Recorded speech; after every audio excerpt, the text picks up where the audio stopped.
2025 Pokemon World Championships are coming up in less than a month, and all I have to say is that it has been a very crazy season. We've seen so many changes in the Pokemon TCG, from decks like Gardevoir just dominating regional events, to other decks like Dragapult just kind of maintaining its spot at the top of the meta share. We had our big rotation getting rid of very popular decks like Lost Box, Snorlax Stall, and other decks revolved around V-Star Pokemon. And we've seen new sets bring back Trainers Pokemon and a bunch of really strong ace specs and other cards. But if there's anything we learned at the last Pokemon World Championships, it's that everything is pretty unpredictable. Last year, the deck that won the Pokemon World Championships was Iron Thorns EX, which involves having 4 Pokemon out of the entire deck, and the rest of the cards are not Pokemon. A deck that a lot of top players didn't even consider a threat going into the World Championships, but yet it managed to win the entire thing. Right now, the TCG is in a very interesting spot because there are a lot of decks right now that are very viable and that have seen success in different regions. While Gardevoir has been dominating a lot of North American events, we've seen Raging Bolt consistently be at the top of Japanese events. And of course, there's other big meta threats that have kind of always been up there, like Dragapult, which is always going to be a threat. And then we have new contenders like Grimmsnarl, which haven't had a lot of time in the spotlight, but definitely is a major threat going into the event. Today, I want to kind of give my thoughts on the 5 decks that I expect to do very well at the World Championships. Keep in mind, for the World Championships, the black and white sets will be legal, so this will be the first global event that allows these cards, so we really haven't seen a lot of these decks with all their final missing pieces. Obviously, one of the biggest ones that comes to mind is Jellicent for Gardevoir, and I'll kind of talk about that and give my thoughts on it as well. But yeah, let's go ahead and talk about it. I'll talk about the 5 decks I think are going to do very well this event, and I'll kind of give you my final pick as to which deck I think will win the World Championships. And if you disagree with me, I'd love to hear your thoughts in the comments below. Also, I'm going to do this in no particular order, so I'm just going to give like the top 5 decks I think I'm going to do good. This is not 1 through 5. I'm just going to talk about each deck individually, and it will be time-stamped, so you can go ahead and skip to your favorite deck if that's what you want to see. But let's go ahead and start off with Dragapult Charizard. I think right now this is a very strong way to play the deck. Obviously, a card like Dragapult is very flexible. We've seen straight Dragapult, we've seen Dragapult Dusknoir, we've seen Dragapult Goldango, but most recently a lot of players have been playing Dragapult Charizard. Now, I do think that this has the potential to be one of the strongest versions of Dragapults. There are some downsides, as you know, it is a little bit less consistent as some of the other versions, but at the same time, I think having that Charizard helps cover a lot of the weaknesses of this deck. So in exchange for some consistency, you do have the ability to kind of deal with Gardevoir a little bit better, which is obviously going to be a major threat at this event. A deck like Gardevoir is obviously very high skill, so at the World Championships, I expect there's going to be a lot of Gardevoir, and right now, Dragapult definitely struggles into that matchup. But then having the option for Charizard to kind of deal with that is definitely something that's going to be very helpful for the deck. I think it's also nice that we get Air Balloon back to kind of get rid of Rescue Board, and instead we can use Air Balloon on cards like Charizard to kind of be able to pivot a little bit easier. But the thing about Dragapult is just the fact that you are so versatile, and you do have the ability to keep drawing cards with your cloaks. And the thing about this deck is I don't even know if I would really say that it's less consistent. Obviously, sometimes you kind of brick more, like you just get hands that are kind of unplayable at times, but I will say, like, me having played the deck, I honestly felt pretty consistent overall. And the thing about this version of Dragapult that I really like is the fact that Charizard can help power up those energies for Dragapult. I know when I was playing straight Dragapult, the biggest struggle I had was just finding energies when you need them. It was really nice to be able to just instantly get your fire energies, so all you have to do is find 1 luminous energy, and a lot of times you can kind of easily find that. What's really nice about this deck too is that with Charizard, it unlocks a lot of options for you, especially in matchups like Grimmsnarl, for example, which, you know, is a matchup where you don't really want to leave damage on the board because Monkey Dory just pushes it right back to you. Instead, now you have this big attacker that's able to kind of close out games a little bit easier, so to just kind of help you out with the prize trade a little bit more. I also like the idea of having the Chi-Yu in there as well. I think for decks like Goldango is really nice, or even decks like Raging Bolt that play the Teal Mask Ogre Pawns, it's really good to deal with that as well. It's not really a card that you necessarily need, I would say, but I will say that it is kind of a nice little tech card.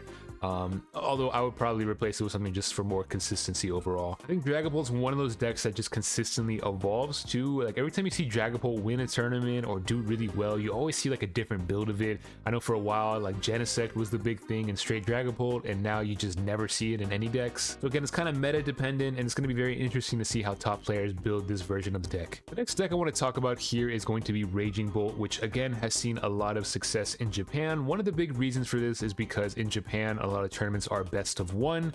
So this is a deck that goes fast. You're able to win games fast for the most part. It's not a slower deck, so it's very important to be able to finish your games in time, because over there, if you tie, it's basically considered a loss. And Raging Bolt is just straight consistency. That's basically what it is. A lot of the builds now, especially in Japan, are basically opting out for the Noctiles and instead focusing on that consistency with like Squawk ability and just kind of getting set up turn one. I think it's interesting because a lot of people expected Shaman to really shake things up as far as protecting your bench, but a lot of decks aren't really playing Shaman right now. So with this deck here, you do have that snipe ability still with the baby Raging Bolt, which is very, very powerful, especially in certain matchups. Really, this deck is good against a lot of setup based decks. So it's good against Dragapult, it's good against Gardevoir. For the most part, it can kind of struggle sometimes though. And it's also good against Grimmsnarl. If you're able to just kind of take prizes early on and kind of put that pressure on and not let your opponent get set up, then you're pretty much chilling for the rest of the game. It's only really a bad time when your opponent really gets set up, and then at that point it can be kind of hard to deal with. But the thing about this kind of deck is it's very consistent, it's very strong, but I do think that as the tournament kind of progresses, it might struggle into some matchups like Gardevoir, if they're able to kind of get set up a little bit, or you know, against some of these really top players that play Gardevoir that are just insane with a deck. I could definitely see this deck not winning it all, but if it goes on a crazy one and hits the good matchups, then I could definitely see it happening. I fully expect to see a Raging Bolt in top 4 though, and honestly I expect to see quite a few throughout the top 16. It doesn't really gain any new cards for the next set, but at the same time it doesn't really need anything, so it's kind of just good. The other turbo style deck that's just fast and hits hard that I honestly think has a very legitimate chance to maybe win the tournament is Joltik Box. This is a deck that I think is being heavily slept on right now. We've been seeing results in Japan, we've been seeing online results of this tournament. It does get a couple of new cards, which makes the deck a little bit better, but this is again a pure consistency deck, and really its only bad matchup is Raging Bolt, which is kind of an awful matchup, not gonna lie. But aside from that, it really has a chance against pretty much any other deck. I've been playing this deck online and I've been having a lot of fun with it. Just the fact that you can basically always take 2 prizes is so nice. The big downside of this deck, of course, is that it's very straightforward. It's way more straightforward even than Raging Bolt, I would say. You basically either want to take 2 prize cards with Iron Hands, or take 2 prize cards with Pikachu, or sometimes 2 prize cards with Clefairy, and that's your whole game plan. Problem when playing against this is that a lot of times you can't really stop it. It typically runs 4 bosses orders, it runs the Prime Catcher, a lot of them are opting for the Counter Catcher. I've been including the Iron Bundle, which has been very nice. But yeah, you just kind of have a board state to where you basically only have one prizer in play, and then the rest of your Pokemon are all 2 prizers, so it kind of forces your opponent to take an extra prize card. Against Grimmsnarl, Gardevoir, and Dragapult, you're able to easily use Iron Hands to start taking 2 prize cards and put that pressure on early. So basically, if your opponent cannot get set up right away, they basically just lose. And then against all these other decks like Flareon Box, Goldango, Raging Bolt, you want to kind of opt for the Pikachu, which can just deal 300 damage, and it can also survive any hit except for stuff like burn and poison and things like that. You also have the option with the Clefairy, which is really nice against Dragapult and also Raging Bolt. And then you have your support cards with Mew, Latios, and Fez, and of course the Blood Moon Ursaluna, which is very crucial for closing out games because a lot of times you're kind of low on energy. But I really think that this deck is positioned well at this event, especially when we talk about Gardevoir here, and I'll kind of mention that as I'm talking about Gardevoir. I do think that with some of the things that are happening with these decks, I think that it's kind of making this a better play for the World Championships. I really legitimately think this deck has a chance to win it all.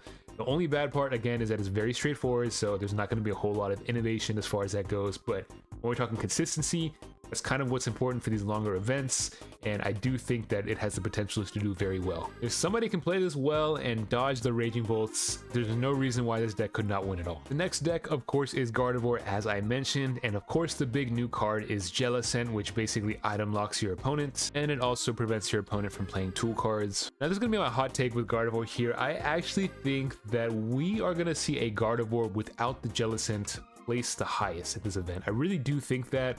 I think that Jellicent EX is going to be a very powerful card, but you are getting rid of a lot of consistency, and it's just one more Pokemon that you have to kind of worry about evolving. I honestly think that we're going to see 2 versions of the deck at Worlds, one with Jellicent and one without, and I do think that the Jellicent version is going to place worse overall. But again, time will tell. We will see. There's of course the Gardevoir testing groups and things like that that are going to innovate the deck, and we're going to kind of see what they come up with. I'm very excited to see what happens because, Again, Gardevoir has changed a lot throughout the season. Same with Dragapult, it kind of changes every single event, so I think it's going to be very interesting to see how people build this deck. But again, I do think that adding the Jellicent might make it a little bit less consistent, and ultimately at an event like this, I think it can really hurt against decks like Joltik Box. Joltik Box, again, a deck that doesn't really care too much about item or tool cards in a matchup like this, so I think you're kind of just chilling regardless. Even if you are item locked, it doesn't really matter that much. I don't know, we'll see. I think Joltik Box is going to do crazy, I really do. I think Gardevoir is obviously going to do well, but I don't think Gardevoir is going to win it all. The deck that I truly think is going to win it all is, of course, going to be Grimmsnarl EX. Very interesting pick, I know. It's a deck that we have not had a chance to see too much of. Obviously in online tournaments everybody's playing it, we've seen it at the last regional, but it's obviously one of the newest archetypes out there with the Destined Rivals set that came out, and it's honestly a deck that I think has not been fully explored yet. I think that just, you know, the games that have been played, like it needs more time, you know what I mean? And I think that by the time Worlds happens, I think that a list will be out there that's going to be kind of insane, and I think it's honestly going to have a chance to really win the whole event. This deck is just really strong. It's just one of those decks where you have to really be good at kind of manipulating damage.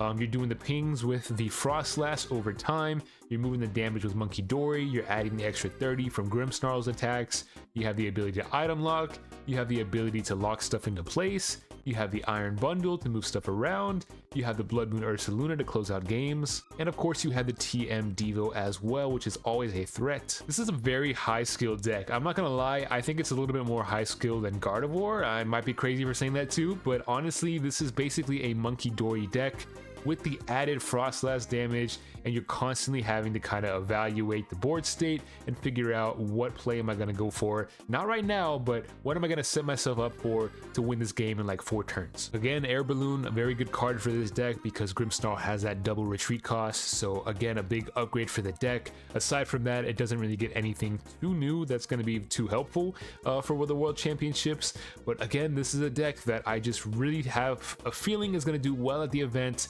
It does have a good Gardevoir matchup because of the dark type weakness. Grimmsnarl does have the grass type weakness, which again, Joltik Box, I'm just saying it has potential to kind of deal with stuff like this too. But overall, you just have the ability to move so much damage around where stuff like Dragapult really kind of struggles into it at times because you're just leaving damage on the board for Grimmsnarl to push back. I think having the Miraculous is very helpful against stuff like Raging Bolt to where you just have that threat to kind of lock stuff into place. It's just a deck that I feel like hasn't been fully figured out yet just because there hasn't been enough time, and I do think that this kind of gap between NAIC and Worlds will really give players a chance to kind of finalize a deck list that's going to really work for the event. I really hope to see that this deck wins it all, but we will have to wait and see. My top 2 picks are going to be Grimmsnarl and surprisingly Joltik Box. I really do think it's positioned well for the World Championships, but we will have to wait and see. And surprisingly, I don't think that Dragapult's going to be too crazy at the event. Dragapult's always been up there, but I honestly think right now Dragapult's not in the best position. I do think Dragapult Charizard is going to be the way to go, although Dragapult Dusknoir is also going to be very strong to kind of deal with these bigger Pokemon like Grimmsnarl. And then obviously Raging Bolt and Gardevoir are expected to do very well, but we will have to wait and see. I'll give my honorable mention shout out to Crustal Iron Thorns, going for the run back, going for the repeat, this time with the Buddy Crustal. I fully would love to see it, honestly. It'd be pretty hype, not gonna lie. That deck is catching some heat right now, but we'll have to see what the highest placing Crustal Iron Thorns is at the tournament. Go ahead and let me know in the comments what you guys think about the World Championships. I'm excited to watch it, and I'm excited to see which deck wins it all. If you guys enjoyed the video, make sure you subscribe to the channel. Got a lot of cool stuff on there for you. I appreciate you guys watching, and I'll catch you guys in the next one.